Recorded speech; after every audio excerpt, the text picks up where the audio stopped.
sorry.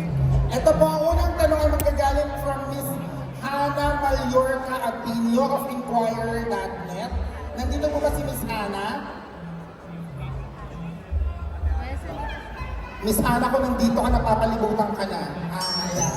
Ayan po si Miss Hannah. So, ang tanong niya po ay para kay Sir Ruru. Yes, ito po ang tanong. If you travel 50 kilometers, joke, what ay English?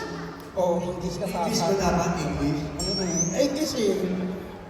What have you learned about yourself while portraying Lolong's character and why? Hindi, wala na po. Thank you for that wonderful question. Pang Miss Universe. Siguro pinaka natutunan ko dito, hindi lang sa pagiging isang aktor na gumaganap bilang si Lolong, kundi bilang isang tao. Ang pinaka natutunan ko, hindi mo kailangan magkaroon ng superpowers para maging isa kang bayani. Kumbaga, as long as nakakatulong ka sa iyong kapwa, sa iyong pamilya, nakakapagbigay ka ng inspirasyon sa maraming mga tao, bayani ka na. Yun, I guess, yung dadaling ko habang buhay sa paggawa nitong programa. Oh, okay ka ba doon, Hannah? Ayan. Joke lang, mahal ka Inquirer. Ang next question ni Hannah ay para naman daw po kay Miss Rochelle. Diba? Kasi ikaw lang daw yung Miss at Lolong since naging successful ang part 1. Mas matindi ba ang pressure ngayon? At bibili ka ba ng pressure cooker? Hindi, wala yun. Hindi.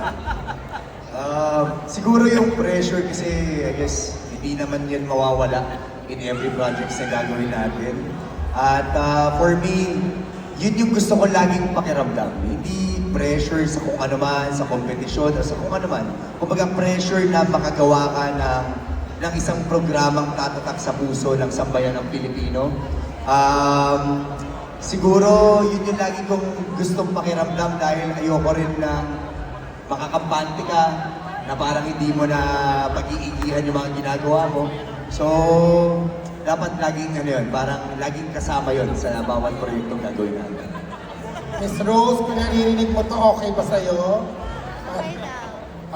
Siguro masaya naman si Miss Rose. Ito naman yung next na quest. 2024 was such a good year for you. Anong expectation mo ngayong 2012? Ano ba yata mo siya? May langaw sa mata. Ganyan tagamoy tayo kasi. Sorry. Word vomit. Pasensya na po kayo sa mga kumakain po sa Doki. Sorry po. Ano ba yun?